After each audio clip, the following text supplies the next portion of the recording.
Episode 5 की शुरुआत में हमें जेजे को दिखाया जाता है जो कि अपने सेक्शन की तरफ जा रही होती है। वहाँ पास में एक कूड़ेदान को हिलता देख जेजे उसके पास जाती है और वहाँ पे मीका छुपी होती है। मीका बहुत डरी हुई होती है क्योंकि आरिस ने सेक्शन डी के लड़कों को मीका को परेशान करने का ऑर्डर दिया होता है, ये मानते हुए कि मीका ने एला के बारे में बुरा बोला होता है। जेजे को मीका के लिए बुरा लगता है। वो उससे पूछती है कि क्या किसी क्लासमेट ने उसकी मदद नहीं की। मीका बताती है कि सिर्फ एला ही उसे बचा सकती है, लेकिन आज वो स्कूल नहीं आई। जेजे मीका को बाथरूम ले जाके उसे साफ करती है और अपने साथ सेक्शन ई में ले जाती है ताकि वो उसको प्रोटेक्ट करे। लेकिन जैसे ही वो वहाँ पहुँचती है, केफर उसको अपनी क्लास में देख के बहुत ज्यादा गुस्सा हो जाता है। केफर मीका को सेक्शन से बाहर निकलने को कहता है। जेजे गुस्से में कहती है कि मीका को मदद की जरूरत है और ये भी याद दिलाती है कि एक बार उसने उसकी मदद की थी। केफर इस बात का फायदा उठा के अपने प्लान का शुरुआत करता है और रोमांटिक तरीके से कहता है कि मैं तुम्हारे लिए कुछ भी करने को तैयार हूँ। यूरी दूर से ये सब देखता है लेकिन अपनी जली से छुपा नहीं पाता। अब जेजे उसे देखने लग जाती है और उसको समझ नहीं आता कि वो उसको क्या कहे। दिन के अंत में जेजे मीका के साथ घर जा रही होती है ताकि कोई मीका को तंग ना करे। जेजे मीका से पूछती है कि तुम्हारा और कैलिस का क्या रिश्ता था। मीका बताती है कि पहले वो एक दूसरे से बहुत प्यार करते थे, लेकिन जब एला ने उसे बताया कि कैलिस को उसने किसी और लड़की के साथ देखा तो पहले मीका को विश्वास नहीं हुआ, लेकिन बाद में उसने खुद कैलिस को किसी और लड़की के साथ करीब देखा। इसके बाद उसने कैलिस के साथ सारे रिश्ते तोड़ दिए।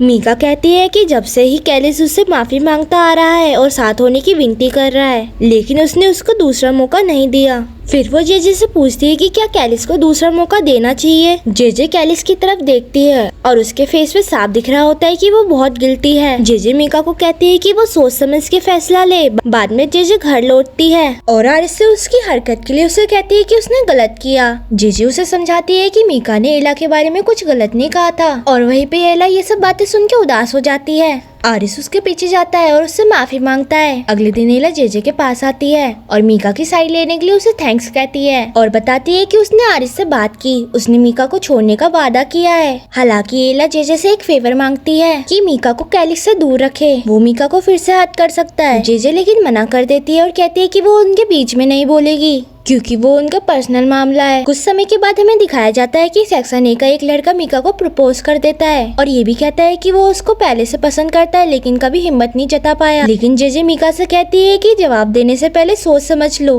तभी एला बीच में आके कहती है कि जेजे को इनके बीच में दखल देने की जरूरत नहीं है। तभी बीच में कैलिस आके कहता है कि उसे अपनी गलती का पछतावा है, वो उससे अकेले में बात करना चाहता है। और हमें दिखाया जाता है कि केफर और यूरी दोनों जेजे को ध्यान से देख रहे होते हैं क्योंकि वो इस रोमांटिक सीन से बहुत ज्यादा इमोशनल हो जाती है। नाउ जेजे और केफर मिलकर कैलिस और मीका को साथ में देख रहे होते हैं, जहाँ कैलिस बहुत जोर से चिल्ला रहा होता है क्योंकि मीका ने प्रॉमिस किया है कि वो फिर से साथ होने का सोचेगी। तभी केफर इस मोमेंट का फायदा उठा के कहता है कि काश उसके साथ भी कोई ऐसा रोमांटिक मोमेंट हो। जेजे तो केफर को देखने ही लग जाती है और बिना कुछ कहे वहाँ से चली जाती है और वो वहाँ से बाथरूम जाती है और वहाँ पे देखती है कि दीवार पे बहुत कुछ लिख रखा होता है। अब जेजे के पास एक आइडिया आता है। ना वो डेविड और सेन के पास जाती है और उन्हें बताती है कि गर्ल्स वॉशरूम में उसने अपना फोन छुपा दिया था। वो उनको एक वीडियो दिखाती है जो उसने रिकॉर्ड की होती है, जिसमें फ्रिया एला को गाली देती हुई साफ दिखाई देती है। अब जेजे के पास फ्रिया के खिलाफ ठोस सबूत है। बाद में जब जेजे घर लौटती है तो वो आरिस को वो वीडियो दिखाती है और वो उससे मांग करती है कि वो इस हरकत के लिए फ्रिया को सजा दे, लेकिन आरिस मना कर देता है और कहता है कि उसे पता है कि जेजे सिर्फ उससे बदला लेने के लिए मुझे यूज कर रही है, वो ऐसा नहीं होने देगा। और इतना कह के वो वहाँ से चला जाता है। जेजे काफी उदास हो जाती है क्योंकि उसका प्लेन फेल हो गया था। अगली सुबह जेजे अपनी साइकिल से स्कूल जा रही होती है। तभी वहाँ पे एक लड़का उससे रास्ता पूछता है। अब जेजे उसे सही रास्ता बताती है और वो लड़का वहाँ से चला जाता है। तभी वहाँ पे यूरी आता है और उससे पूछता है कि वो लड़का कौन था। जेजे उसे बताती है कि वो लड़का उससे सिर्फ रास्ता पूछ रहा था क्योंकि वो खो गया था।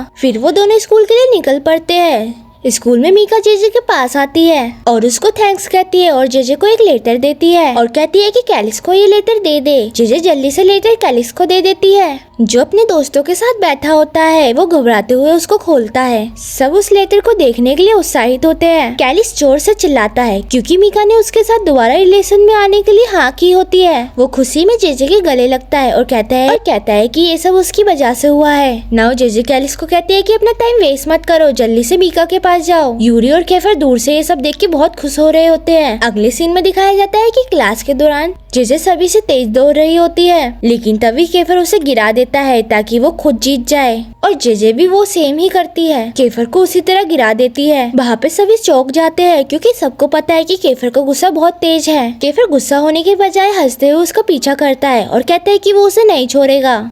ना वो जेजे को पकड़ लेता है और जेजे अपने आप को छुड़ाने की कोशिश करती है, लेकिन केफर उसको किस कर लेता है। जेजे से चिढ़ जाती है और सभी लोग ये देख के चौंक जाते हैं। तभी आरिस बीच में आता है और जेजे को लेके जा रहा होता है, लेकिन केफर भी जेजे को अपनी तरफ खींच रहा होता है। दोनों ही जेजे को अपनी तरफ खींच रहे होते हैं और तभी फिर से केफर उसे किस कर देता है और यहीं पे एपिसोड एंड हो जाता है। अगर आपको ये वीडियो अच्छी लगी हो तो प्लीज लाइक करना एंड शेयर करना ताकि लोगों तक ये वीडियो जाए, और प्लीज कमेंट करके बताना कि आपको ये वीडियो कैसी लगी। सब्सक्राइब कर लो ताकि मैं आपके लिए और अच्छी वीडियो लेके आऊँ। चलिए मिलते हैं, बाय।